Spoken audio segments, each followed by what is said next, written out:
Hi, everybody. Welcome to Quill and Sword. We are live. We have Marissa back. Yay! Woo! We missed her sorely, and she missed quite a bit, all things considered.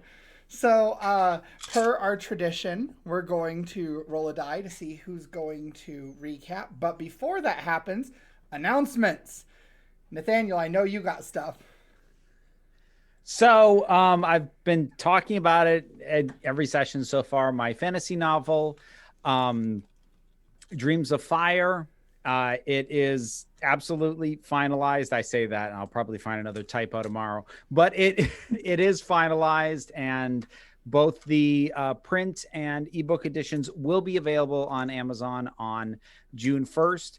The one thing that I don't have a date for yet is the hardcover edition, which is going to have the full color illustrations. That is definitely going to happen. That one's taking a little longer to sort out because Ingram is being really slow on me. But that's the only other thing I'm waiting on. The ebook and paperback editions will launch on June 1st, available through Amazon.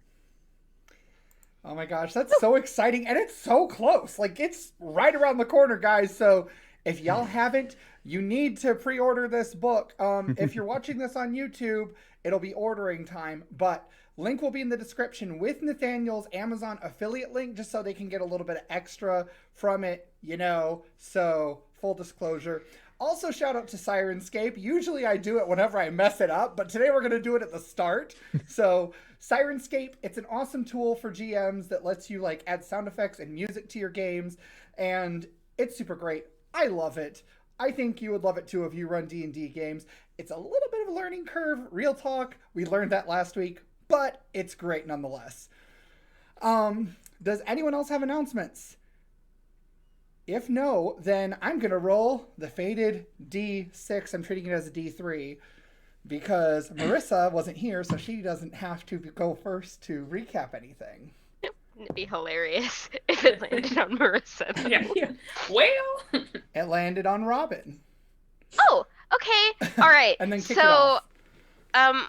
Beginning of last week, we ended up storming into this room where the necromancer was, and the queen was like, this has gone farther than we had agreed it was going to go, and then like we got hit by some spell and knocked into, I guess, the Fade, but like whatever the version of the Fade in your world is. I don't remember what it's called, but I remember that we were in a swamp, and then there was Baba Yaga, and then we had to like, you know what, I should stop and pass this to someone else before I explain the entire thing.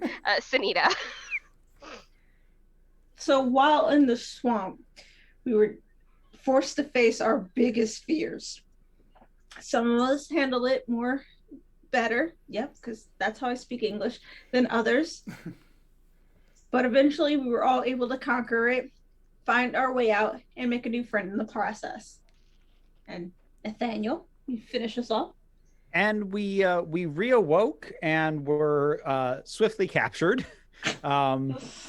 And we ended finding ourselves in a cage with the actual queen, because the queen we thought was the queen was apparently a changeling. Yep. And yeah, you guys are about to get into it. Get your dice ready to roll for readiness, because we're going straight into combat once we roll the intro.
All right, and we are back. We are ready to roll for initiative. So everyone should have rolled initiative 25 and up. Anybody got that? 20 to 25. No. 15 to 20. I got 16. I got 17. Okay, so we have Wisp going first, followed by Masquerade. And then 10 to 15. Nope, okay. 5 to 10. 5. Oh. 9. Okay, so next we have Nim, then the bad guys, then we're gonna finish it out with Anu. Okay, so Nim, you and the others snuck up on this pitted area where there was a chandelier and what appeared to be some sort of mad science laboratory. This man wearing the cloak that you ran into previously in the library was pumping corpses full of this black viscous ichor that was replacing their blood and mutating them into these zombies. You guys were discovered by the necromancer, and he immediately broke off these yellow chunks of a glowing rock that is embedded in the floor in the center of this area that the tables surround. These yellow chunks, none of you were quite sure what it was, but it had a strange effect in that it was almost absorbed and warped his magic missile spell that he then cast at your friends and Angelique. The moment that they were touched, they went unconscious. Just as you were about to run for help, you felt one of these hit the back of your head, and you blacked out. You had these swirling visions of what was going on as though you were almost outside your body. You watched as the spirits of your friends seemed to absorb into this rock in a really bizarre way. You watched as the bodies were dragged down these stairs and into a cell block. Just as you and your friends' bodies were being dragged into the cell block, you found your awareness starting to fade even more, as though something was trying to pull you somewhere else. And then all of a sudden you were thrust back into your body. And with a loud gasp, each of your friends awakened. Another person who awakened was an individual who looked very emaciated, unkempt, frazzled hair, and wearing mostly rags, just sort of lying on a bed of straw in this dungeon, who looks vaguely like the queen in physical form, but completely unkempt. As you awoke, you noticed that the person who was dragging the bodies that appeared to be the queen shifted forms and became a changeling. These feared creatures who take the forms of others and who it's almost like they have scales that sort of flip and flex. Think like Mystique from the X-Men movies. And you watched as they shifted back to this white-haired, gray-white skinned form. And they dragged Wisp, who was still at the time unconscious, to a table. The necromancer managed to get Wisp most of the way attached to the table. And then all of a sudden, they awoke last. And it is now initiative, and apparently, Wisp's awakening last has prepared them, and they are immediately ready to react. Wisp, you are lying on a hard table with the necromancer immediately above you, looking over you. You are technically prone, and your legs and left wrist are all strapped down already. So you have one hand free for spell casting. What do you do? Okay, first question, is there actually anything within reach of my free hand or no? There seemed to be one of these needles with that black ichor lying on a table beside your head on the right side. Okay. So obviously the necromancer is right over me. do I have eyes on where other people are around me? Do I have more awareness beyond just him? Give me a perception investigation check real quick. Just check that. 14. 14. It's not a hard roll to make. You do see a cell block just off to your left, and you see that the door is still open. This changeling figure is agape at the fact that you are currently awake, and so currently their attention is not even on the people in the cell, and you do notice that your friends have all awakened. You also see just behind that figure is an open chest with what seems to be at least some of your possessions, because you see the hilt of your rapier resting on it. Okay. And like, about how far away from me are the others? They're probably 60 feet away right now. Oh, perfect. Thunderwave. Okay. You're casting Thunderwave where? Well, let's see. Well, it has to center on me regardless. So anything within a 15-foot cube of me has to make a Constitution saving throw.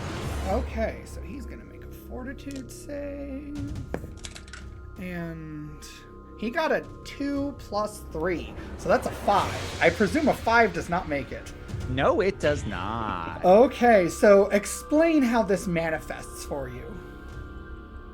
So this is going to emanate out almost like from the center of my being in a wave that kind of has a rippling effect on the air like you would expect from a shockwave, except there's a little bit of color to it, which is kind of hard to pin down just because I can't do anything without color involved. And a nice associated boom to go with that. Okay, so you guys almost see this. It's like in the vision, like in your periphery, just rainbow flecks and sparkles just flicker briefly, and all of a sudden this from Wisp, and this man is thrown backwards. Is it 10 feet? He is thrown back, pushed away 10 feet, and also 2d8 damage. Okay, go ahead and roll that damage. All right. As he screams, "Oh!" 7. 7. Ooh. All right. So he actually hits his head on this machine that is holding the black viscous ichor, and he falls, and oh dear, someone turned their camera off. No, we just lost MARISA. Oh, we lost MARISA. Who I believe is in tornado country. Yes, MARISA is in tornado country, so we have lost MARISA while all of this is happening. I'm gonna adjust right here so you can see me. I'm in 2 spaces now. Yes, you are occupying 2 spaces. So, and we'll just go from there. So we will operate this way until MARISA comes back, because when she comes back, it should be a relatively easy fix. Yeah, chat says, Sen said that, Nathaniel, your Thunderwave was too powerful and knocked out the internet. Yeah, that tracks. So this necromancer, he's actually now prone on the ground, and he starts to lift himself up, and you see that the hood is like halfway over his face, and he mutters a curse at you, and he says, "Annoying Sethel, what are you doing?" I'm not just laying here for you to have fun, I'll tell you that much. Oh, there we go. We got MARISA back. Apologies, I guess the lightning just struck. But the cool thing is Syrinscape kept playing throughout that entire thing. Oh, so... wow. That's really cool. Also, It was funny that it was Thunderwave. Chat was having a whole to-do about it. And with that, we come to Masquerade. Masquerade, you find yourself currently prone in the cell. So all of you are prone in some capacity. So we have been unconscious, right? Yes, you have been unconscious. Okay, so as I'm standing up, my fingertips are like chalk white. And for the moment, at the very least, they're not getting any color back. However, I would like to hold my action until Anu can get the door open. Are we locked in? You are not locked in yet. The door is Oh. open, and the changeling is standing at the door with the holding onto the bars, but staring the other direction. So Okay, now well, has not in that slammed the door. case, how far spaced are the bars? How far apart are the bars? Yes. So the bars are probably maybe 6 inches apart. They're not super. That's far half apart. a foot. I can comfortably punch through that gap. So Okay. I'm going to clear my throat for attention, and the second this changeling looks at me, I'm gonna punch. Okay. So go ahead and make that attack roll. I nat 20. You nat 20'd. I All nat right. 20. That's a great way to start this. Oh, it certainly is. Okay, so I have to ask because I played with a bunch of different groups. Do we do crits as roll twice, or do we do crits as take the max number on the die and then roll? Take the max number on the die and Okay. then roll. Sweet.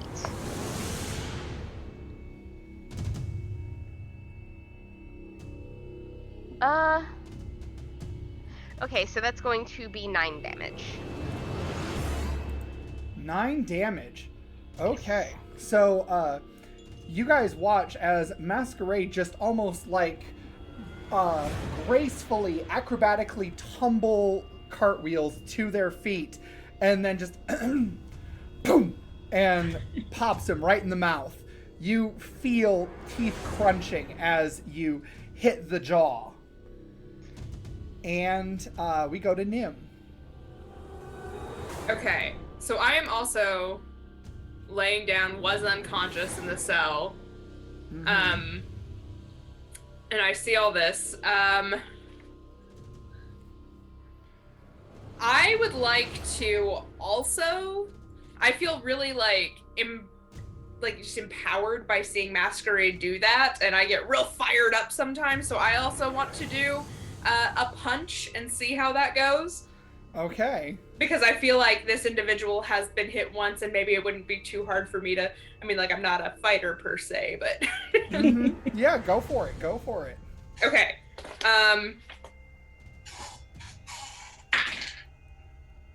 What would that be It's What an if I- attack roll. A d20. D20, but is there any modifier on that? Okay, so you add your proficiency bonus and your prowess to that. Your prowess is a -1, but then your proficiency is +2. So Yeah. you end up with a +1. So I got 11. 11. Okay, that does not hit. After getting punched by Masquerade, you run up and throw your own punch, and he ducks out of the way, expecting this next one. However, you hear an impressed sound from me because I didn't know you had that in you. I also kind of stumble a little bit after I threw too much of my body into it. And next up is Angelique. And so you see Angelique stands to her feet and brushes the hair from her face. And she is going to use her action to move past you, Masquerade. It's weird, but she slides by you in this really, really quick maneuver. And she tries to slide past the changeling as well. He's going to get an attack of opportunity on her. Okay, so just as he does that, she swirls and goes, "What's it?" And when she does, he turns to look. And as a reaction, she distracts him with a ploy. And then she dodges around him, and that causes him to miss. And she gets to the trunk and begins grabbing items to give to you guys. And it is now the bad guy's turn. So we're going to start with the necromancer, who is pissed at Wisp. Before you get too far into it, we got a note in the chat that the music's a little loud. Oh, yes. I can turn it down just a bit more. I think that's the right one for master volume. I suspect. That should work. Chat, let me know if this works better for you. So the necromancer is going to... Nope, he's going to have to do it. He's going to pop mage armor first thing. So you see as he extends his hand, and the shadows that are cast by the chandelier onto this strange machinery start to coalesce and pull over his form like gloves that just become this sort of flickering shade that distorts his form a little bit, and occasionally you just see like this bzz, like he's almost glitching out a little bit. And then does he have a bonus action? He can't really do anything else. He's gonna stand and that's it. Flat armor. And that is next we're gonna go to the changeling. So the changeling looks at Angelique and he realizes he messed up by not shutting that trunk. But at the same time, he's got a masquerade right in front of him that's punching him. So, you know what he does? He shifts his form into a near perfect copy of Angelique. And so Masquerade, for his purposes, he has the Sanctuary spell on him when you are attacking him. I had to look that up. It means he has to make you have to make a focus saving throw to be able to hit him.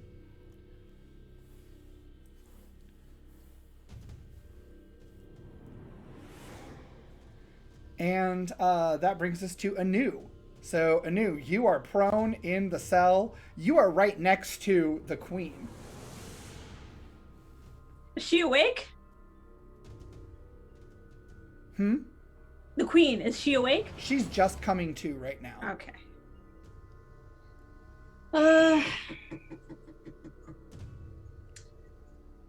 And okay, so Angelique has her. Does she still have her weapons, or did she already hand them out? She has not handed anything out yet. She was only able to grab them up, and then her giving them to you guys is going to be another item interaction on her next turn. Can I grab my weapon and Wisp's weapon? You know what? Yes, you can reach through the bars and take them since she has them. So you reach through the bars and she just immediately tosses you your 2 daggers. And you want Wisp's weapon too? Yeah, I figured I can get closer to Wisp to throw it. Okay, so Wisp. she will also hand you Wisp's rapier. Okay. And it is now Wisp's turn. Speaking of,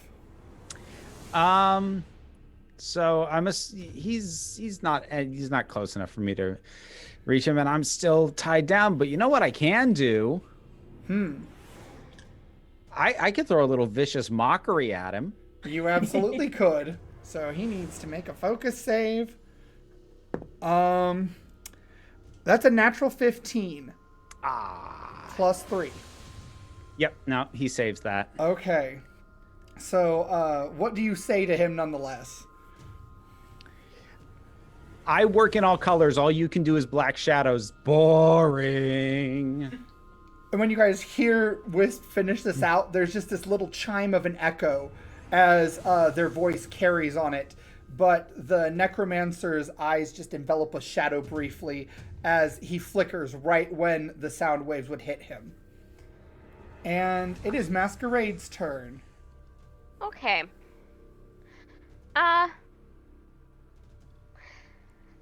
So when I make a wisdom throw, that's because wisdom isn't a thing. Is that determination then? It's focus. It's a focus Focus. saving throw. We got 3 saving throws. Focus. Oh, I see. stamina, You got and okay. So reflex. there's the throws. Yeah, that makes sense. Okay, cool. Yeah, I mean, like obviously I'm gonna try. Like I'm gonna try to hit him harder because like there's just some things you don't do. 19. That succeeds. Cool. As a matter of fact, I'm gonna burn a point of key and flurry of blows because again, there's just some things you don't do. That's fair. That's very fair. So it's 11 for my first attack. Okay. That will not hit. 20 for my second, dirty 20. Okay, that will hit. And 17 for my third. That will also hit.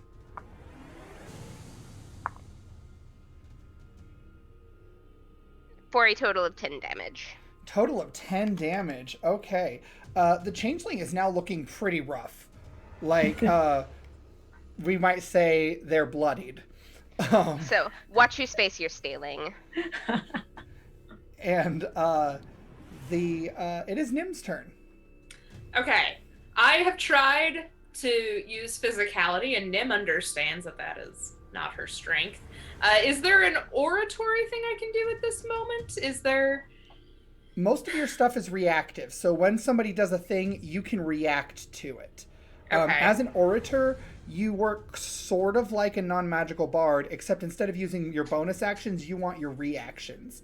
So when your ally makes an attack roll, if they miss, you can try to give them an oratory dice to add that to it. Okay. Or you can also try to distract when someone is doing something, just like Angelique just did. Okay. Okay, I gotcha. Yeah. But in this moment, I'm pretty limited, right? Like... In the moment, yeah, you could throw another punch. There's not a lot. Since this changeling has just been hit by a fury of blows, can I also rush over to the table where Angelique was grabbing weaponry and such and help in that capacity? Absolutely. He will get an attack of opportunity on you, though. Okay. So, does a 14 hit your armor class? Yes. Okay. So, right now, he's hitting you, but you could try to do what she just did, because you also can distract people as an orator. Oh, that's right. With your reaction. So I want to do that. Okay. So, how do you distract him? Or her, since currently she's Angelique. I just start singing a song as I kind of twirl around, just like whatever's in my head. And it's because I work a lot with small children. It's Mary had a little lamb, and I just try to like dodge, kind of like a football player. That's Okay. So, just as you see that his these fingers elongate into these long dagger-like needle claws, they lunge for you, and you sing and twirl and manage to dodge just out of the way as she sort of gives you this really strange, perplexed look. And these claws scrape against the stone wall, carving into it and drawing sparks. And you are now where the box is with Angelique. Okay, sweet. And you guys just hear me kind of quietly finish the song. So you're just gathering all the rest of the gear to hand out? Yes. Okay, so between you and Anu, you can get all the gear handed out by the time your next turn rolls around. Okay. So Sweet. It is now Angelique's turn. And so she is going to toss Wisp a silver dagger and an instrument. So they both sort of clatter onto this table, shaking it and knocking the needle off. And now you can choose to either start freeing yourself with your good hand, because you have one hand free. You can grab your instrument and use it to help as your focus for your spell casting.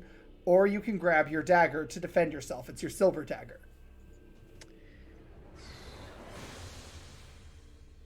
I'm going to grab the loot because I just have a very strong suspicion that definitely the necromancer is not going to come within stabbing distance of me. Okay. That sounds like a plan. And that is Angelique's turn. So it is the bad guy's turn. The necromancer sees that you have this loot and he is not happy. So he is going to just once again smash his fist into this nearby rock. And you see chunks of it break off, but instead of falling to the ground, they sort of hover in the air. And they begin to envelop in shadow as they orbit his hand, and he thrusts his hand towards you, and they ignite with this purple fire as he casts a firebolt at you with a 16 to hit. Does that hit your armor class? Yes. Okay. For a total of 9 damage. 9 fire damage. Hang on a second. I get with this loot, I actually get protection from energy, fire only. So he literally just threw the one thing that I have protection from. Okay. With this thing. So he does that, and you see as this loot, it sort of vibrates with this rainbow energy that causes the rocks to snuff. And when that happens, they clatter to the stone floor. And it is now the changeling's turn. Now he's got a predicament because he's got 2 prisoners escaped behind him and 1 prisoner punching him in the face. He is going to... Oh, I know what he's going to do. He is going to move next to Angelique, and as soon as he moves next to her, you see he starts muttering something under his breath, and you hear this like vague whispering riding an echo, and his form flickers, and there's another Angelique, and so there are 3 Angeliques, and you don't know which one is which now, as he has invoked duplicity. And that is all he's going to do right now. So, Anu, you're up. You've got your daggers. You've got Wisp's rapier. Okay. So we're inside the cell, and then outside the cell is 3 Angeliques and Nim. Yep. Okay. Sounds like a band. All right. Nim and the Angeliques. I'm gonna can I dash out and toss the rapier to Wisp? You can, but Wisp would have to drop the loot in order to catch it. Oh yeah, never mind. I'm gonna keep that then. Okay, let me see. I'm going to what are my fancy skills I can do at the moment? Well, you do have your cunning action, so you also have bonus action, I do believe. I guess I'm just gonna walk out of the cell and see which Angelique tries to attack me. Okay, so you walk out of the cell, and you are now out of the cell. There is nobody guarding the cell door. So Okay. both Angeliques, or rather all 3 Angeliques, turn to you, but none of them have a chance to react quite yet. Okay. So it is now Wisp's turn. Okay. I'm still stuck. If I took the turn to try and free myself from this thing, how much progress would I make on that? If you want to do what, I'm sorry? If I took the turn to try and free my limbs. You can either successfully, for sure, free 2, or you can make a roll. If you fail the roll, you only free 1, but if you succeed, you free 3. So basically, you can either get completely free with a roll, you can get almost there, or you can be safe with 2. Let's do a roll. I really hate being a sitting duck. Okay, that's a thievery roll. Okay, let me see here. All right. That's a 10. 10. Now, that would normally fail. However, you have an ally that can reactively help you as an orator. Oh, that's right. I'm sorry. I'm still like figuring out this class. With her oratory dice. Yeah. So I throw some oratory dice at Wisp. Okay. Well, I mean, not like really throw. But you know what I'm saying. So how do you incite this in Wisp?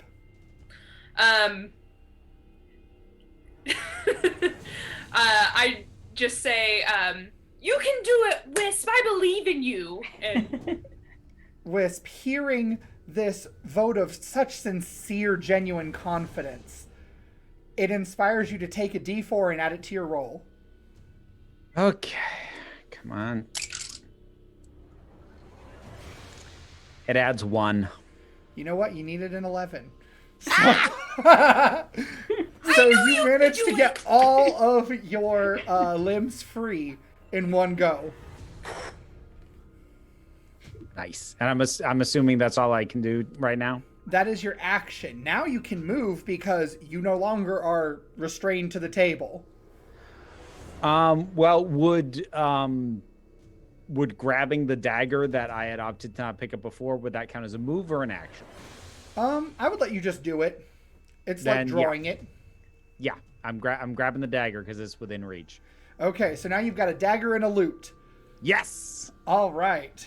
And it is now Masquerade's turn. Masquerade, what are you doing seeing 3 Angeliques all standing there? Angelique, do you remember that song we used to sing during the summer? Sing it. Cause I've known her entire life. Like, there's obviously something. This was a stupid idea. All right, so she can do that when her turn comes. Okay, I'll hold action until then. Okay, you can certainly do that. Nim, you're up.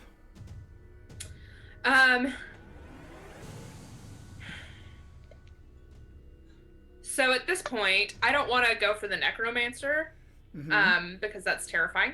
Also, is there any sort of like check I can do to help determine who is the real Angelique in this scenario? Like, I mean, I probably wouldn't be able to do like, would a perception check, would that help, or? An insight check would. Ooh, okay. And you being an orator are really good at those. Yes. What does that fall under? What is that? I believe it's perception. Okay. 11. 11.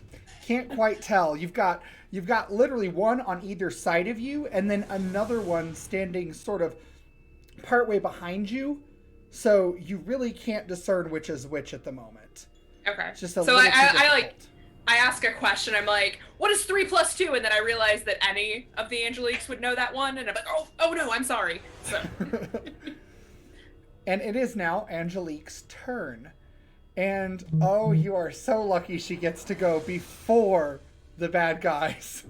So why would the bad guy know the song? Yeah. She begins singing Farajaka.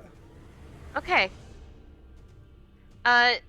Cool. Then I'm just gonna swing at one of the other two because it doesn't really matter. Like, worst case scenario, I'm gonna hit air. Okay. So go ahead and swing. See what happens. 13. No, 13. that's a lie. It's gonna be 15 because I forgot to add my proficiency bonus and have been forgetting to add my proficiency bonus the whole time. Oh I do my, that you've been so operating much. on hard mode. So, okay, let me see how this works real quick, because I want to make sure I get it just right. Why am I not signed in? I don't know why I'm not signed in. Okay. I am now signed in, I do believe. I don't know how that happened. Okay, so I don't have access to this right now because the computer is being dumb. I think D&D Beyond is being dumb right now. So I can't look up Invoke Duplicity. So you know what? I'm just going to do a die roll. We're going to treat it that way. Yeah, 50-50. Yep. Even or odd? Even. Okay, it's odd. So, phew, Okay. but you know which is the duplicate now. Okay. And you still have a bonus attack because you made an unarmed attack. You're a monk. Yeah, let's go.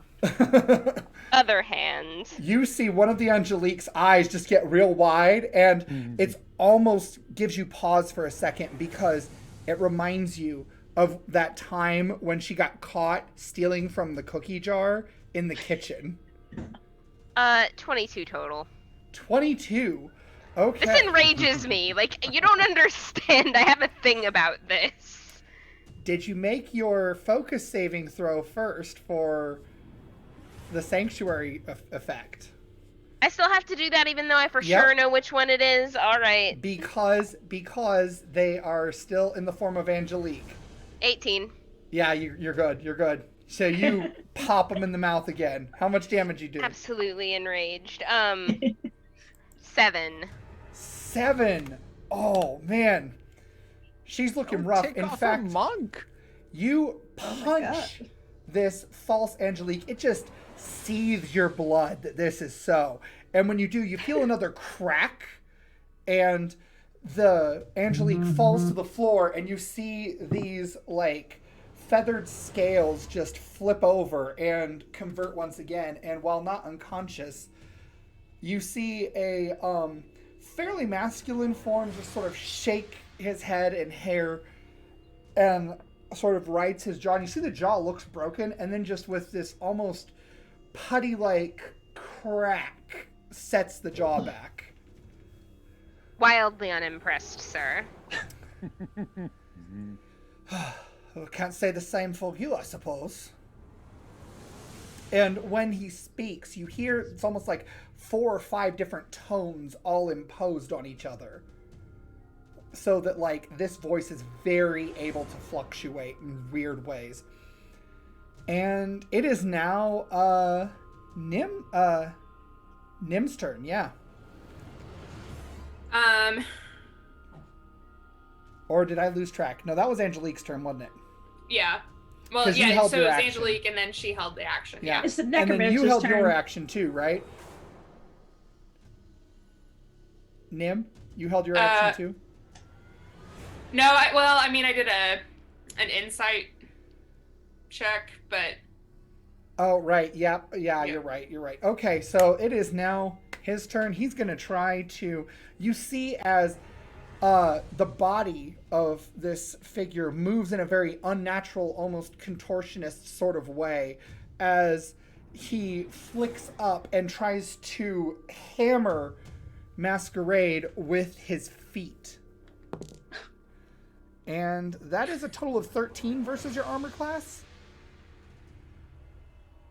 Am I using base or adjusted? What do you mean base or adjusted? I don't know. You were the one that told me about this when we were making our characters. Oh, okay. So you're using your base. Adjusted is for if you have a special circumstance that causes something different. So. Oh, okay. Well, then in that case, my AC is 10. 10? That's not right. No, your No, base I don't know. I don't know. Like, this is not how we usually calculate AC, and I'm not really sure how it works. I've got 13 written under adjusted, and that's, like, calculating with my, prowess, I think is the one. Yes. Okay. You know what? I should be. So it matches either way, but, like, I'm glad we're having this conversation now because clearly I have gotten something very wrong. Determination 15, prowess 15. So it should be a 14 is your armor class. I haven't been pulling up your character sheets. That's on me. So I should be able to see that now. So yeah, you have a 14 armor class. And so it doesn't hit. So I'm not sure why that was calculated that way, but yeah, yours is 14. Cool. And next up we have the necromancer. So the necromancer is really pissed now that Wisp is up. And so he is going to pull out, I don't know why I rolled, you're going to have to roll. Make a focus saving throw, Wisp, as you see he lifts from the table this tiny bell and just ting. And when it ting, you hear this superimposed dong that resonates, and it almost like shatters your soul a little bit as you hear it. I got a 13. A 13 does not succeed. Do you have any damage taken currently? Not yet. Okay, so it only does this. 6 damage. Ooh. 6 necrotic damage. Yeah, you say only. I don't have a lot of hit points. Yeah. So you take 6 necrotic damage, and it is now up to Anu. Are my crossbows still in the box, or do I have my crossbows? I know I was handed my daggers. Angelique has your crossbows. I want my crossbows. All right. She can give them to you. You can just take them easily enough. Can I shoot at the necromancer? You can absolutely shoot at the necromancer. Shoot at the necromancer. All right. Make an attack roll. I got 15. 15. That will hit. Roll for damage. 1d6 plus 1. Now, I got a 6. 6. Okay. He takes 6 damage. And so you whip out your crossbow and real quick load and fire. And it just carves into the side of his shoulder as it whizzes past. And Wisp, you hear this whistle from behind you. And just as you turn to see, you watch this bolt right past him. And you see this dark spot sort of quickly forming on his cloak. And it is Wisp's turn. All right. Hang on a second. Let me check something here. So, what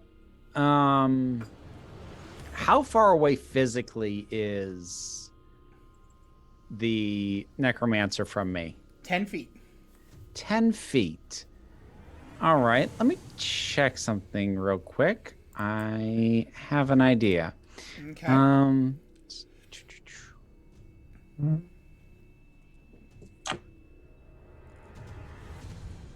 So, so I'm going to charge him. Okay. And attack with my dagger. Charge is considered a special attack. If I move at least 10 feet closer to get to the target, my first attack roll against them deals an additional 1d6, assuming I hit. Yep. So, roll to hit. I just completely dropped that die. Ugh. I've been there. It's lost forever now. All right, no, I got it. That is 19. 19 will absolutely hit. So Okay, so describe how you hit. I am lunging at him, leading with the horns. So what I'm actually doing is I've got my dagger positioned almost like under my chin, like braced like this. So I am headbutting him with the dagger leading the way. Okay, so you're like holding the dagger right here? Yeah, basically like right here. Okay, so you're trying to use your headbutt to like add extra force. Yeah. Okay. So for the dagger, wish I had the rapier on me right now, but we'll go with the dagger. So that's a D4 plus the D6. That's 7. 7. Did you add your prowess modifier? Ooh. Because you do add that to your damage rolls with weapons. That's 9. 9. Okay. So the necromancer looks bloodied at this point. And you see he's got this blood trickling down his mouth. You lunge and stab him right in the shoulder. And you get him real good, even though he tried to dodge. And you see blood pooling here as well now. So he's looking real hurt.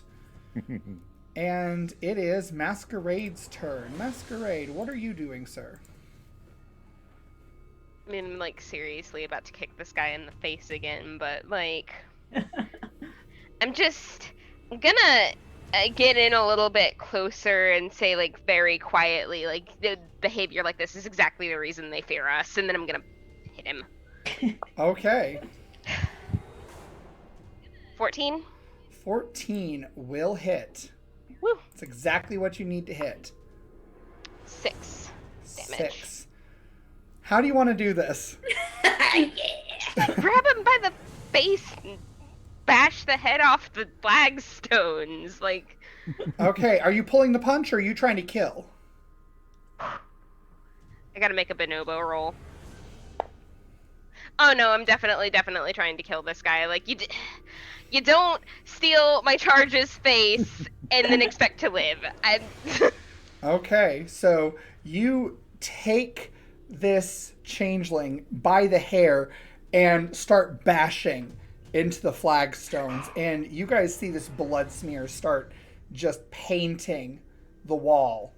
And Masquerade is clearly in a whole nother state of mind. And it is Nim. So I just see this and I'm like, all right then. And so I still have some weapons, right, that I picked up off the table that I can have. We've already passed those out, right? Yeah, that you happened. passed them out. Okay. I see that the changeling is functionally taken care of. And I just want to move toward Wisp because I know that there's more going on over there, and I don't want to get close by any means, but I want to be maybe more in a helpful area where I can shout things if necessary. Okay, absolutely. So, Wisp, you see in your periphery as Nim runs up into the fray and is sort of standing off to the sideline looking to see what's going to happen. All right. And it is Angelique's turn.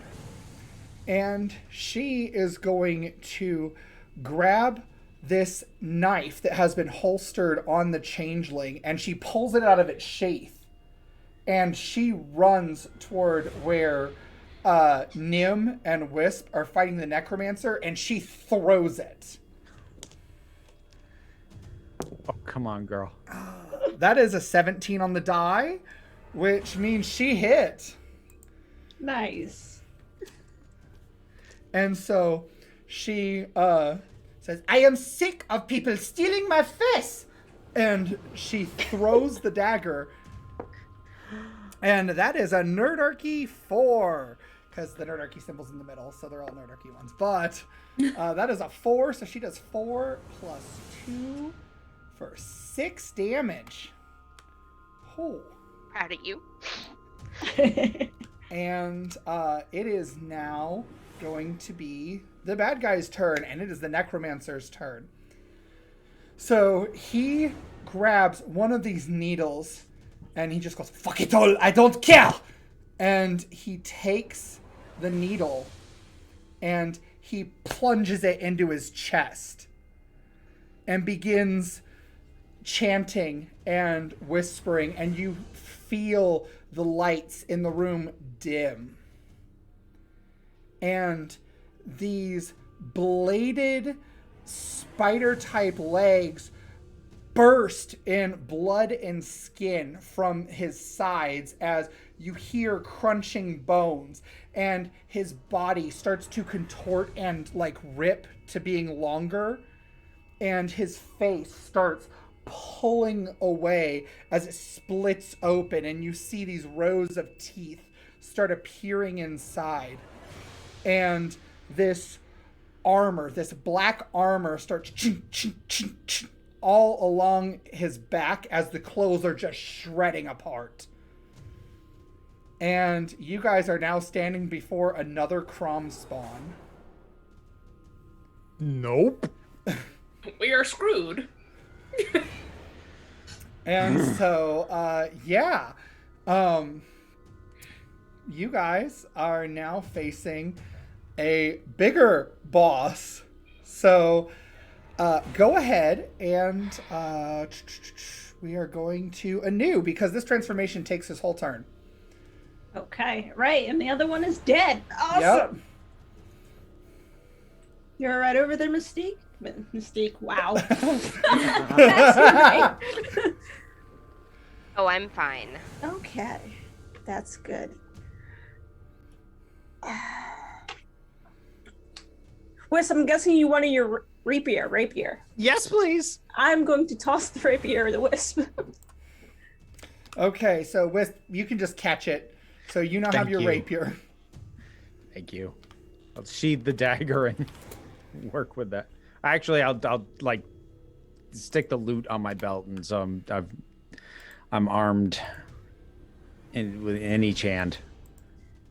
That counts as my action, or Nope, that was just, we'll call that your cunning action. So what do you want to do for your action? let's attack. Okay, crossbow. Yes. All right. Use that crossbow expert. Ooh, I got a 7. All right, 7 to hit. Yeah. Did you add your prowess and your proficiency? Your prowess bonus and your proficiency bonus? It'd be an 8. I forgot the prowess, but yeah, it'd be an 8. Okay, so 8 does not hit. So you fire this crossbow bolt, and it's just right off this, like, obsidian type armor. And that is going to bring us to Wisp. So, Wisp, what are you doing in response to the Crom Spawn's appearance? Thankfully, you guys have taken this down a significant amount of health because functionally the health then double. But it doubled from what his low was. So okay. I'm gonna try and skewer it in the face with my rapier. okay, so go ahead and make an attack roll. I just dropped the die again. God's sake.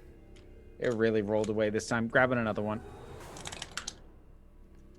So that is 22. 22 does hit. Oh, good. So, hang on. So, rapier.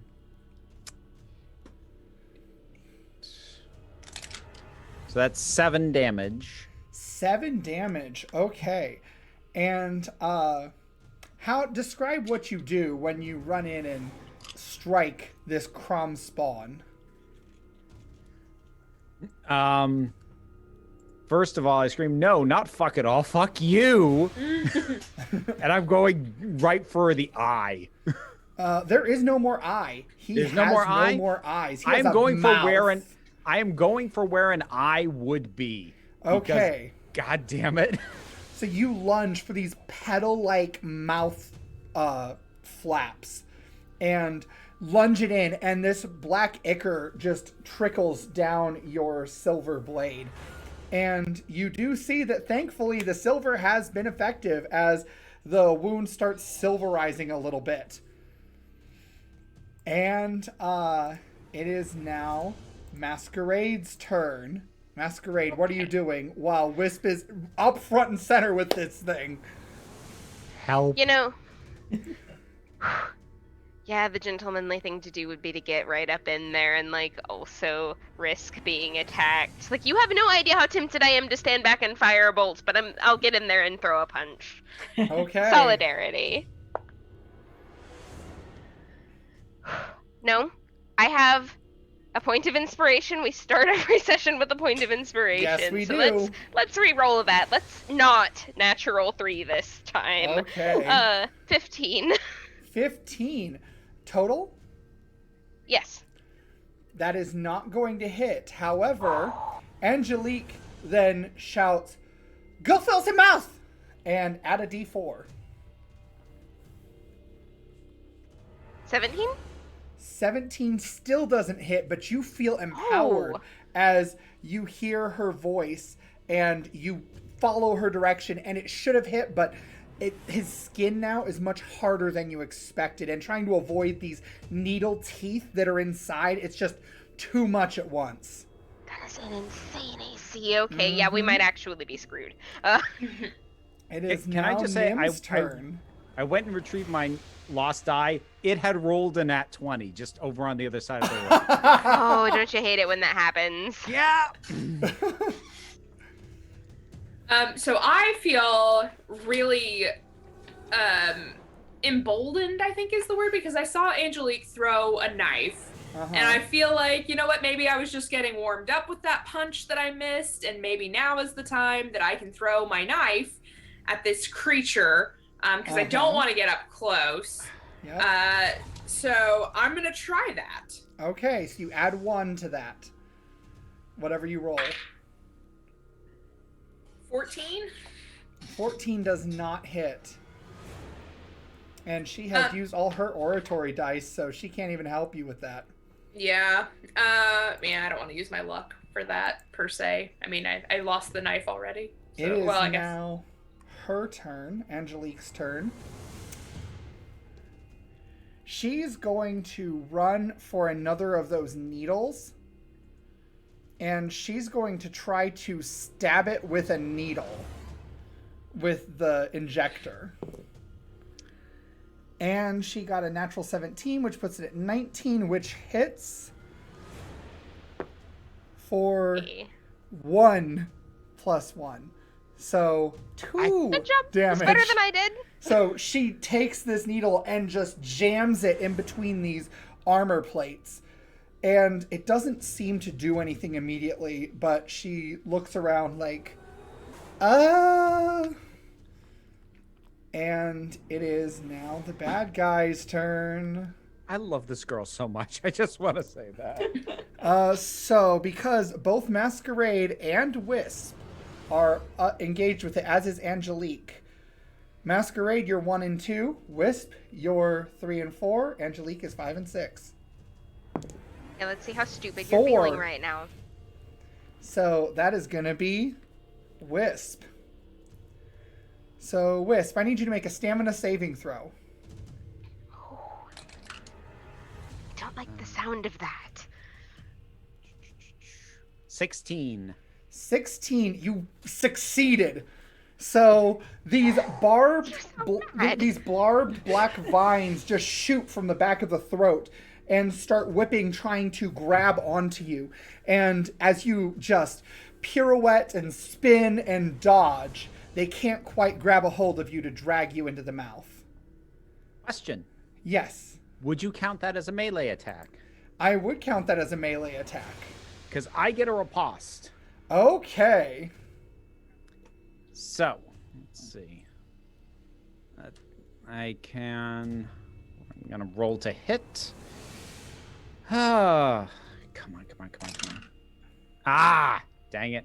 Spent my luck on the other ones. That's a 6. A 6. Okay. So that does not hit. But that is its whole turn. Actually, it can't do anything else right now. Anu, it's your turn. All right. I'm putting away the crossbow for the time being. I'm a dash and dagger. Okay. Go for it. You run up. You've got your silver dagger in hand. Make that attack roll. I use my inspiration. Okay, that sounds like a plan. All right, if this gets another terrible roll, I'm switching dice. I got the same roll. I got a 7. A 7. Can I use an oratory dice? You could, but I'm going to be a nice GM and tell you that that's not going to help it hit. Like, that can't, it still can't hit with that roll. Okay. So, that means we are punishment. back from Anu to Wisp. All right, Wisp, what are you doing? All right.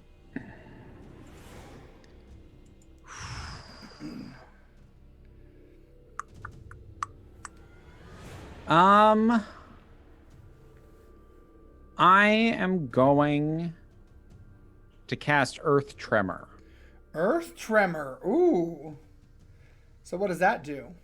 So I need it would be a dex save, so I guess that's prowess in this case? Stamina. Stamina, okay. I need a stamina save from him. That is going to be a 15. Dang it, makes it. Okay, does anything still happen? The only result is that the ground underneath it is now difficult terrain. Okay. Unfortunately, it ignores difficult terrain because it has about 100 legs. Dang it. Okay. It's basically you have this giant black obsidian centipede with these elongated razor blade legs and this flower mouth with needle teeth inside is what you're facing right now. Tell you what though, as a bonus action, I want to give a bardic inspiration to Anu. Okay. So Anu, you have, what is it, a D6? Yes. All right. Yes. So now we're up to Masquerade again. Masquerade, what are you going to do? Okay, I would like to tap into my magic initiate feat and cast that first level spell that I've been keeping in my back pocket. Okay. I would like to kickflip back for flavor, like staying in range but getting back on ground level from that punch. Extend my hands to either side and then bring them together, raising energy. 3 glittering masks appear around me.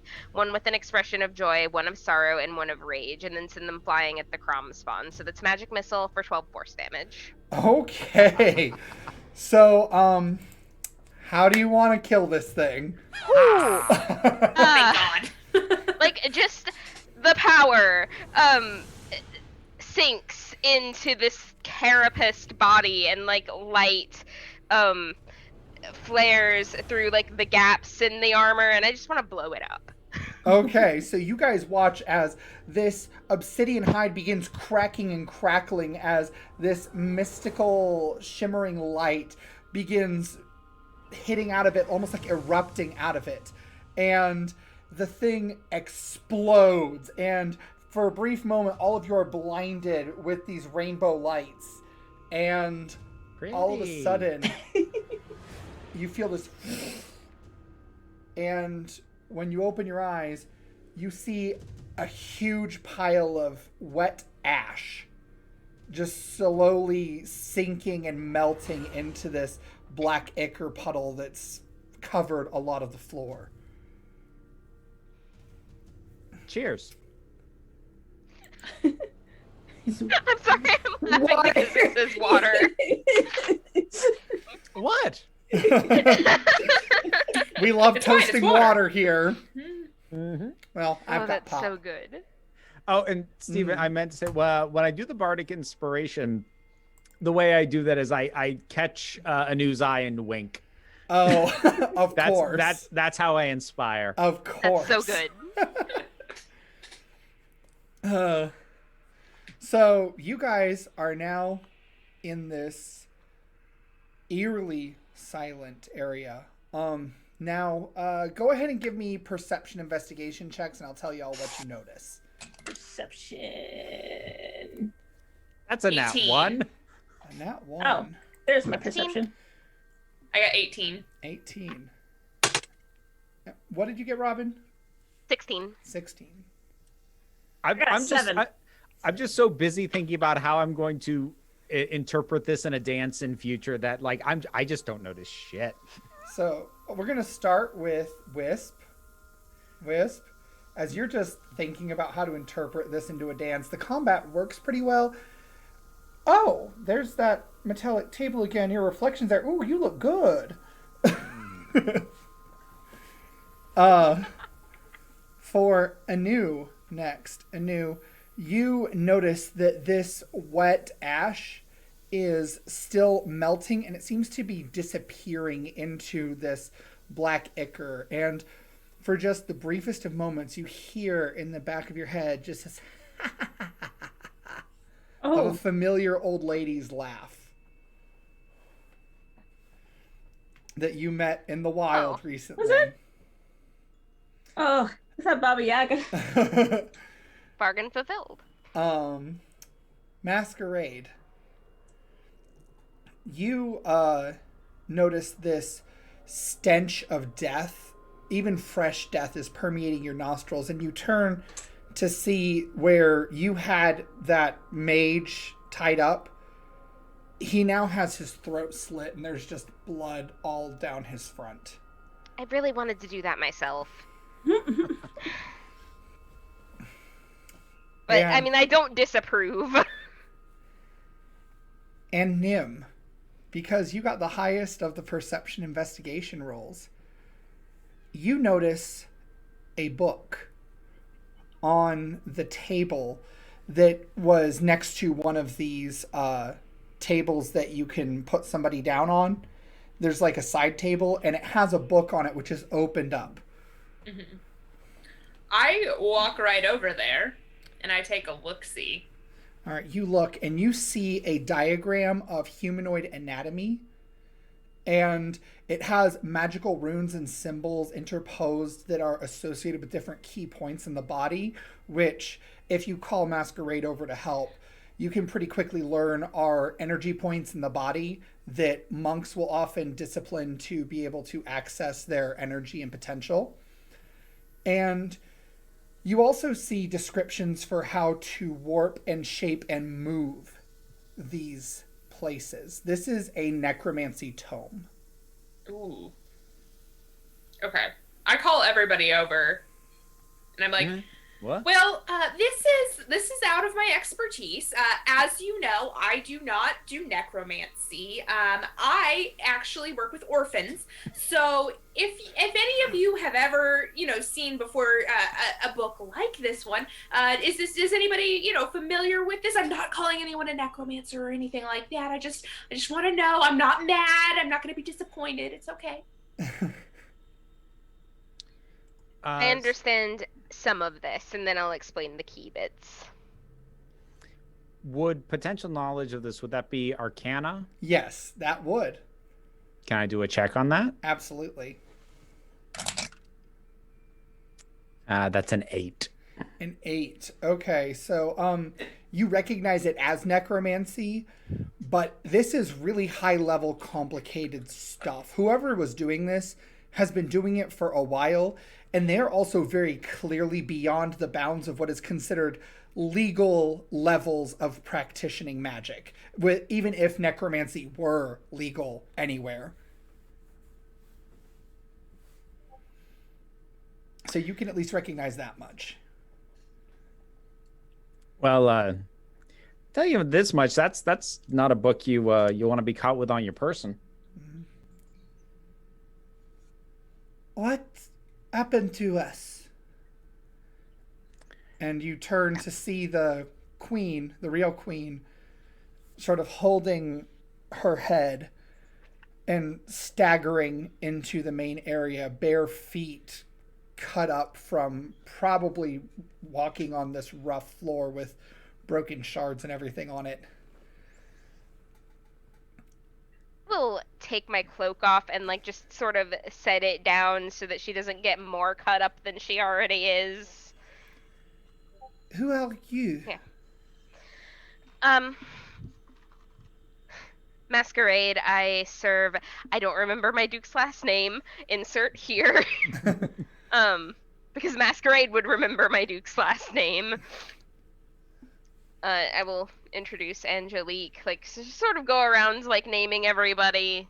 And this is going to be quite a story, and I think we should get out of the murder dungeon before we get into it. I see. We see. Forgive me, I've been dropping my mask everywhere. We have never... What happened? Well, the short version is, there was a necromancer that looked remarkably like you doing some very devious things down here, and, I'm not entirely sure how long you haven't been yourself, but I believe he had a changeling wearing your face. Who? The necromancer. Necromancer. Pierre? Where is Pierre? And you see tears begin pouring down her eyes. Where is my brother?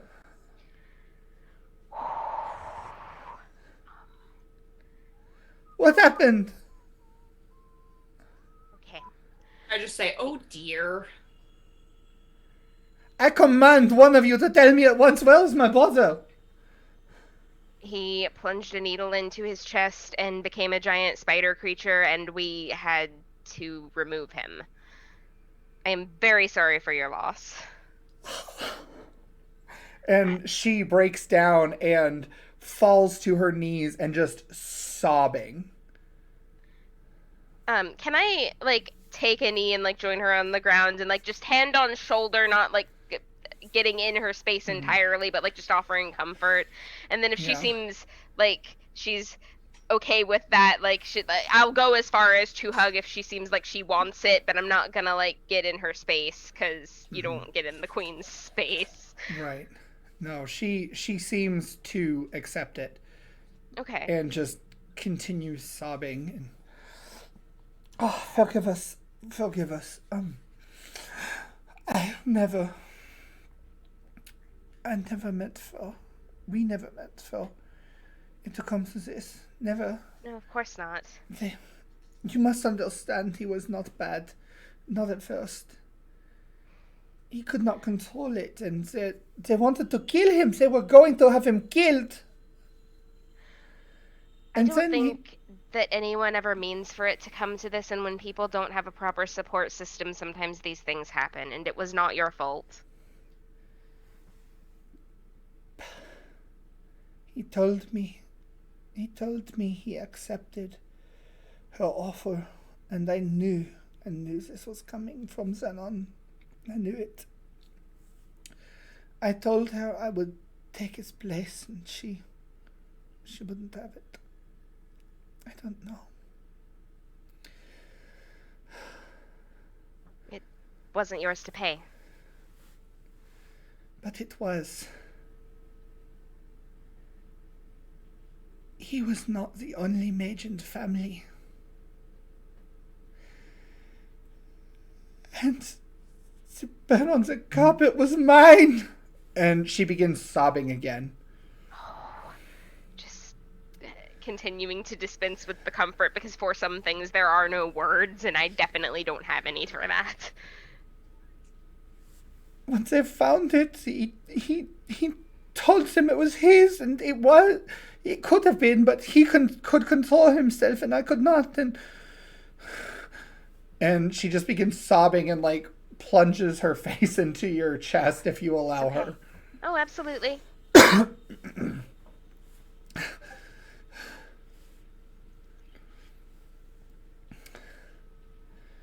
He taught us how to control it, to keep it locked away. Were it not for him, we would be dead already.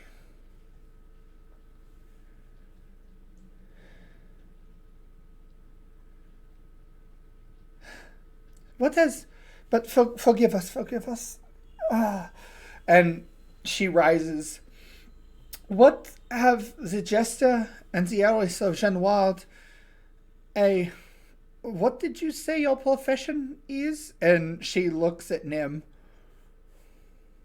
Oh, yes. Well, I was here attending your birthday. I am a bit of a diplomat. You know, I raise funds for the local orphanages, and I was hoping to speak to some of the nobles tonight, but as you know, everything took a sharp left turn. I do not know. I do not know what day it is. Apparently, my birthday was recently. Yes. It was. Oh dear. Tonight. it was tonight. It was a bit of a jubilee celebration, I believe. Was it the diamond, the golden? I can't remember. We were planning the golden jubilee when all of this first went to shit. That's the sharp left turn. Mm-hmm. I was going to take the golden jubilee and reveal my brother was still alive. We were going to tell them. They were going to love him. We would have kept the magic a secret, of course, but he said it was too much too late, and well, I'm sure you can figure out the rest. And what of you, a faun and an elf, a moon elf? Oh, I was just providing entertainment for your party its party. There was a changeling thing. Did we cover that? I can't remember now. But it was a lovely party. It went over well until, The sharp left turn. Yes, that. Mm-hmm. Oh, a changeling. We've never encountered a changeling before. Well, you may have and didn't know. It's kind of their thing. I'll never mind. Fair. So I will say that it is absolutely abhorrent to take another person's face without their permission like that. he took so much more than a face. I doubt very much my brother would have come up on this on his own. I suspect that Changeling was involved somehow. To think I thought that I do not hold malice against non-humans. I've suffered for that. We've suffered for that. But the Changelings are something altogether different. No one knows where they come from. They do not have people. They do not have cultures. They simply appear among the common folk, and we should have known better. This is probably a really terrible idea, but I'm gonna take my mask off. Who are you? So you just take the cloth and everything? I'm just gonna hood down, mask off. Fingers are still chalk pale, by the way. I didn't So you guys see whatever Robin describes. Yeah, just that again, chalk paleness, that very featureless face, the very long white hair, and I'm going to be I promise you we are not all like that.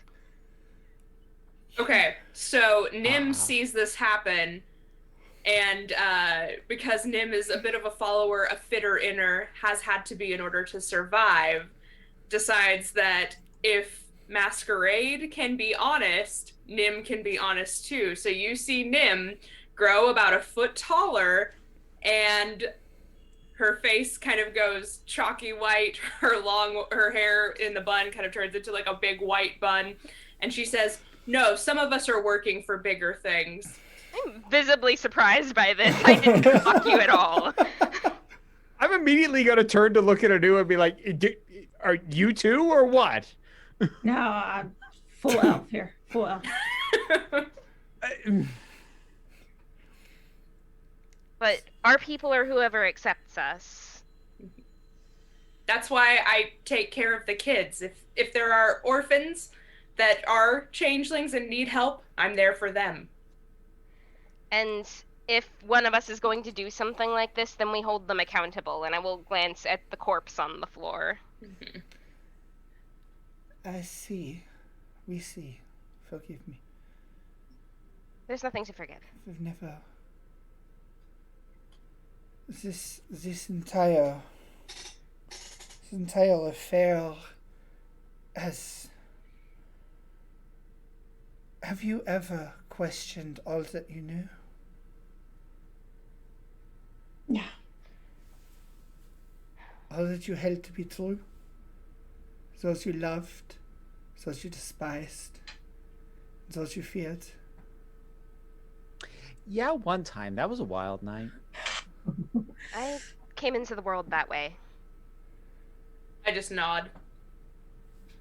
We cannot thank you enough. All of you. And she then pointedly looks to Wisp and Anu as well, though her gaze keeps drifting back to you two. We will keep your secret, and will continue to work to make your people safe. Clearly. Thank you. Not all of you are, as people say, and for those who do prove themselves to embrace that, perhaps it is not even entirely their fault, for they have it thrust upon them. It must take great will to eschew one's destiny. Just gonna smile and then proceed just- to like put the hood and mask back on. I bow and kind of slowly turn back into the human that you guys are familiar with. But now we have no successor. Our brother is gone. Is that my cousin? Oh, I had almost forgotten about that. The Sharp left turn.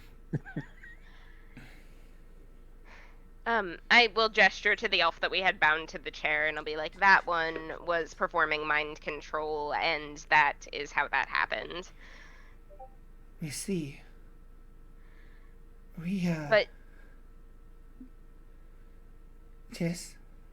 you don't have to have an answer tonight. You don't have to have an answer until you're ready to have an answer. For the time being, you need to take whatever time you need to just process this. We see. And we thank you. You have served the throne of Wylde more than words can even express. Our only regret is that you have been forced to clean up a mess that was never yours to be part of.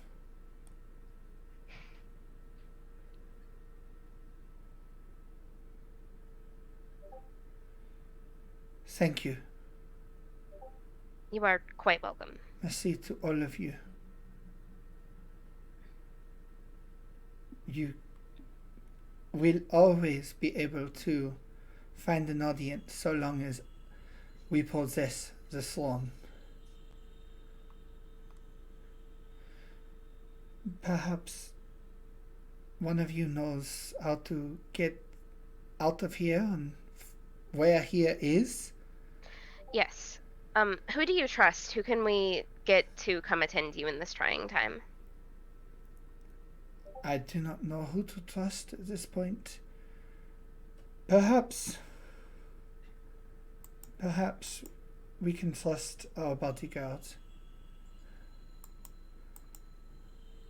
Our bodyguard, Sean. He is deaf and very good with a sword.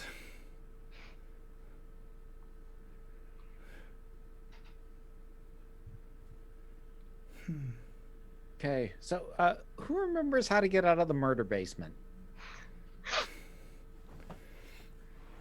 weren't we dragged here? You were dragged down the stairs. However, you guys found your way to where the top of the stairs up there were.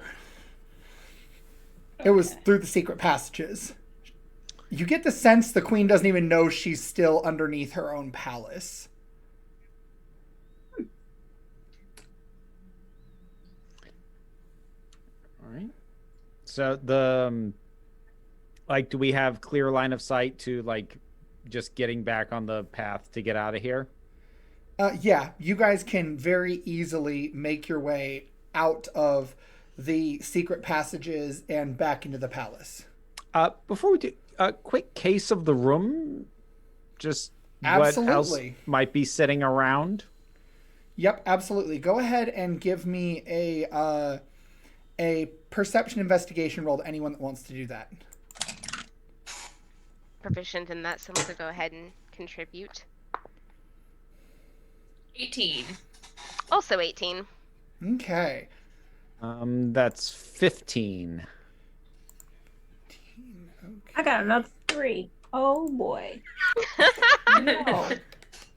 Masquerade. As you're casing this area, right? You find a chest which is locked. Hey, Anu. Uh, I am very sorry about the fact that every time I get your attention, it's to open a lock. However, comma. So Anu, you approach and you see a chest that is pretty easy to miss actually, because it actually looks like it's built into the wall and from the same stones as the wall and floor, so that it's pretty easy to miss being in the corner. Okay. And but those stones are actually a facade. And it is in fact a chest, and it has a very complex lock. So go ahead and make a thievery roll since you have thieves' tools. A tool should just open it. No. I got an 11. An 11. Okay. You've got that bardic inspiration if you want to add it. You also have an orator who has 1 oratory dice left and can reactively use it on ability checks. I do. I use it. Okay. It's 1d4. How do you encourage Anu?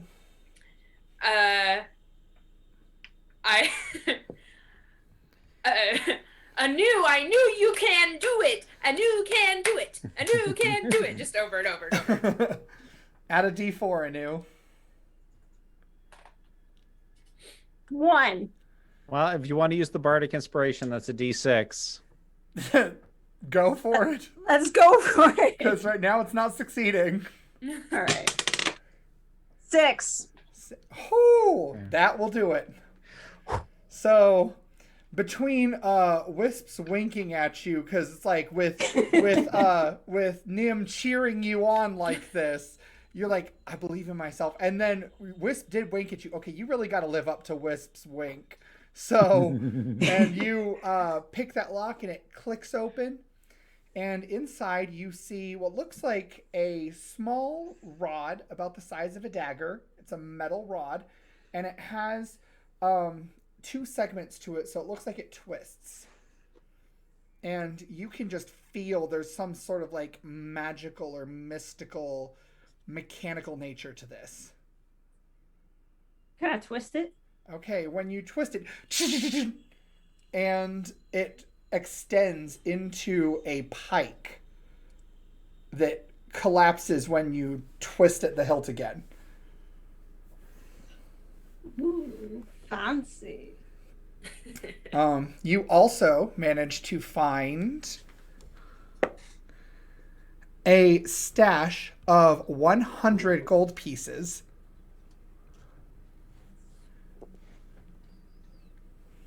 Four of us, 25 gold pieces apiece. 2 more of those healing potions, and 3 mana potions. Okay. That. Who has magic again? I do. Look at this. Health potions, mana potions. And, ooh, you also find a very ornate looking suit of studded leather armor. It's got this blue-green turquoise with the spirals filigreed around it. It's got some metal so that the studs themselves actually make these sort of sparkling, almost fireworks sort of accents to them. Oh my god. And it comes with matching bracers and what looks like leg guards. Oh. So an armor set. That's really pretty. Isn't it though? Is there enough leg bracers for Wisp? Yeah, Wisp only has 2 legs, just like everyone else. Sorry, I'm thinking centaur for some reason. You also managed to find... Okay, you find a weirdly dark-looking quiver. It has a single crossbow bolt in it. This dark quiver, it has this skull inlaid embossment, and it has these like fiery sort of embellishments to it. And but it has 1 single silver bolt in it. Okay, but this one's mine. And And the springs in that thing are probably toast if it's been like cocked back this whole time. and lastly, you find a set of what looks like bells, but they're really really fancy looking bells, where they have like these tiny etchings in them that seem to form like images of reindeer. And there's one that looks like it has horses on it. And there's just all sorts of like burden or riding sort of animals inlaid on this ring of silver bells. It's like Christmas style, like shake Yeah. it and it. Okay. We got some silver bells over here. Silver bells. Silver bells. Do you Nim, ring you it? look interested. Did you ring it? Yes. Okay, when you ring it, you hear this echoing whinny, and the collar itself actually lets go, and you feel this phoom of wild energy, like wild, Wylde, as this horse materializes with this bell ring around its neck.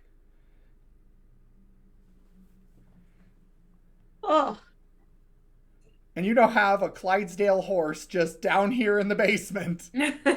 can horses go up steps? If not, we're going to need to go back in the bells. Yeah, how wide is the staircase?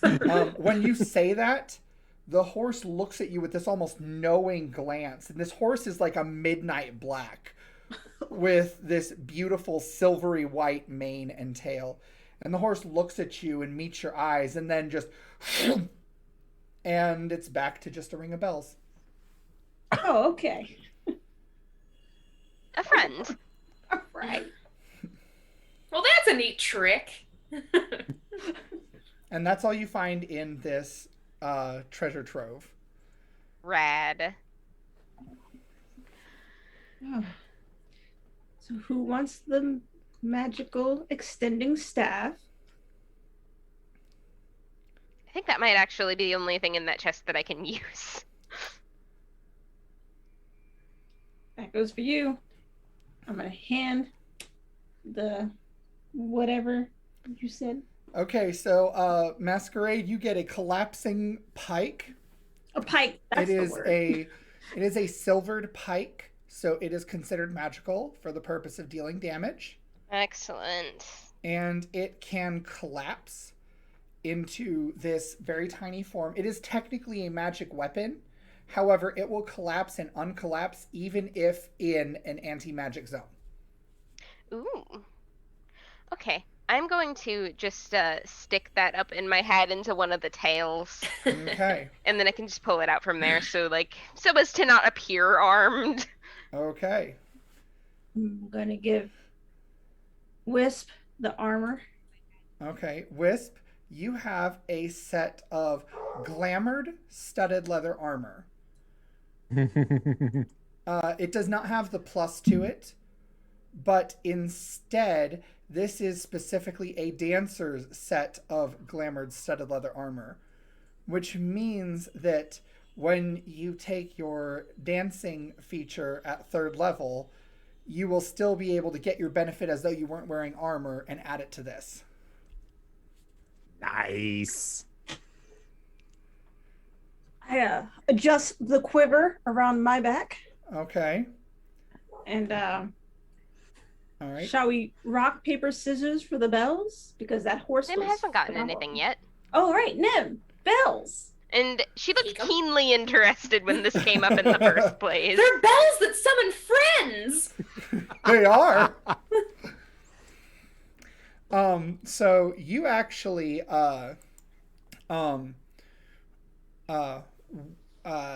sorry, name just escaped me. Anu.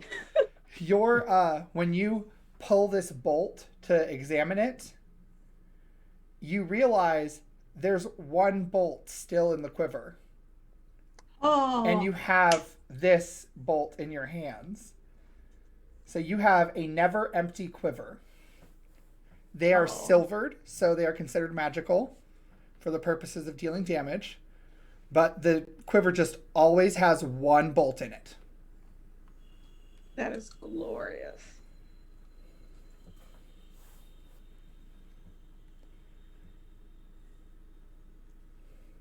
This is fun. This is nice. Mm-hmm. So I So think yeah. we're good. Anything else? Any more locks you need me to pick? That feels like an appropriate loot drop. What do these bells look like? Are the bells in like a case of some kind, or Nope, what they're is it? just on your hip, and you just have to, when you shake them, you have to will them to sound, and they will sound. So they actually don't sound when they're just on your hip. So are these like the? I know you've described them already. Are they like a ring of like the jingle bells that would be on like a sleigh? Okay.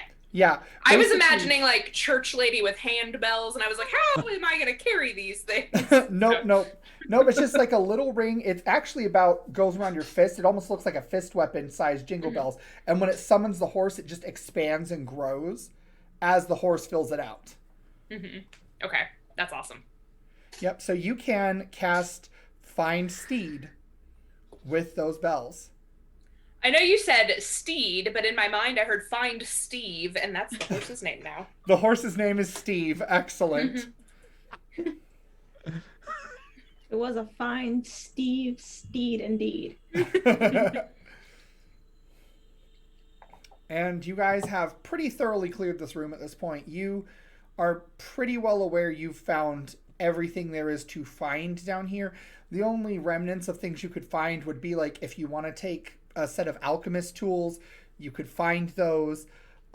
If you want to take manacles, there's manacles all over the place. There's basically anything you could think to restrain anybody down here.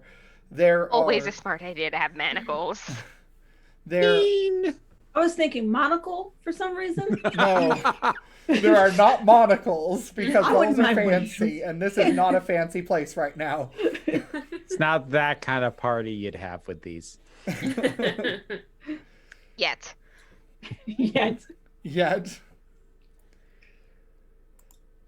So, No, I'm good for manacles, actually. Okay, you have manacles already? No, but I prefer to improvise. Oh, fair. Valid. So, you guys, do you have anything else you want to do while you're down here? Like I said, you can find alchemist supplies. If you want to make a kit of those, you can pretty easily cobble it together. Same for poisoner's kit. You can cobble one of those together with this. And, actually, you can also find an extra set of thieves' tools. So, okay. For the thieves' tools, do I have to make a roll check to find them, or no? You can just find them. They're pretty easy to cobble together. It's mostly you're taking things that could be used as thieves' tools, but they're actually like surgical implements and things like that. Okay. There's a crowbar, those sorts of things. I want to make a thieves' kit. Okay, easy enough to do. So, you guys find your ways back to the palace proper. And as you exit the kitchen where you came in this time, you find yourselves in a hallway with music. Sorry, I hear my cat, and I thought of the name of Robin's cat. I have no idea how that connection just happened. It made me smile. Anyway, so I think Yasha wants in here. You guys notice that there are these big windows that line the hallway, and you can see they lead out into this square courtyard where everyone was panicking the night before, and the dawn is just breaking. So the dawn is breaking over the palace. You see that the place is largely abandoned, and while there are definitely still signs of the chaotic night before, there are servants outside already cleaning things up. You see there are guards that were walking down at the end of the hall, just off at the end, so they're like not really noticing you. You notice that it feels almost like the palace itself has breathed a sigh of relief. And everything seems to be right for once. And the queen looks to the four of you and Angelique. Of course, all of you are welcome to stay as honored guests. Take a rest in our opulent guest chambers, and please feel free to find us when you awake, whenever that is. Anything you need, food, drink, clothing is at your beck and call. We will ensure that the servants get the memo, and we will begin to explain everything to the appropriate parties. Of course, as is the case with any act of the Grand Theatre, it is expected that a degree of discretion is exercised regarding especially plot significant events, if you will. Of course. Got it. Chat says the queen adjusts her monocle. Oh. But please, when you find the time, we would appreciate if you would seek us out for a more formal gratitude.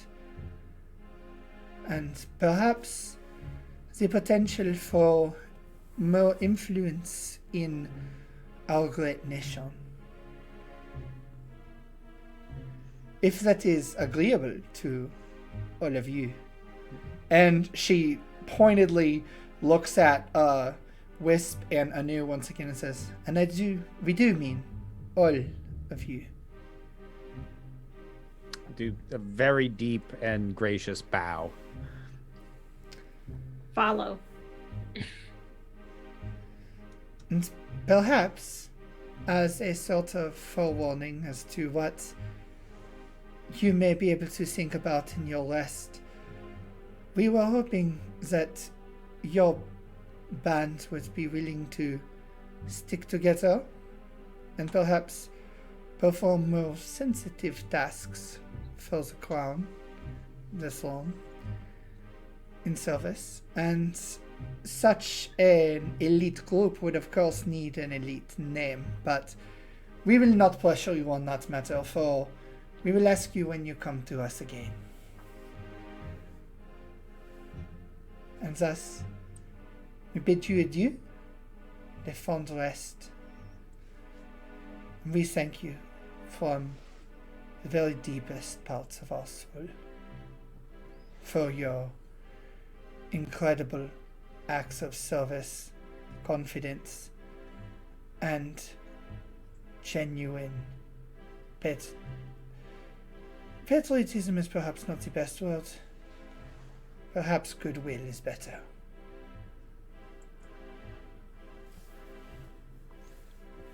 And she smiles, and then she, wearing these rags with her hair all disheveled, carries herself with every degree of poise you would expect from a queen and walks down the hall lit by the dawn.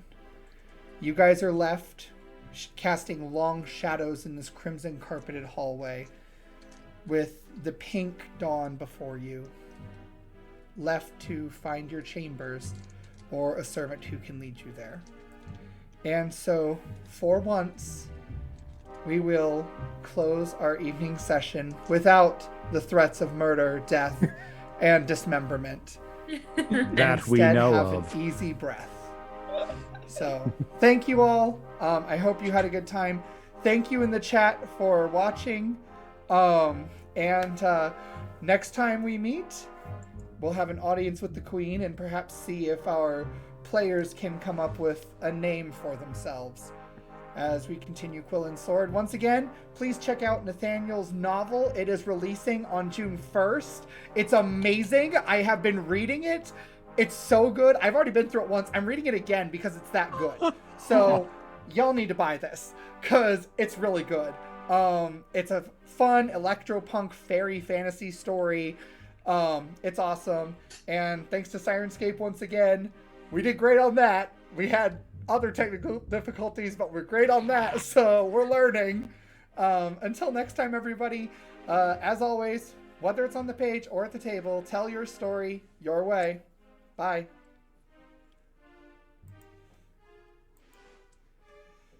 And we are out.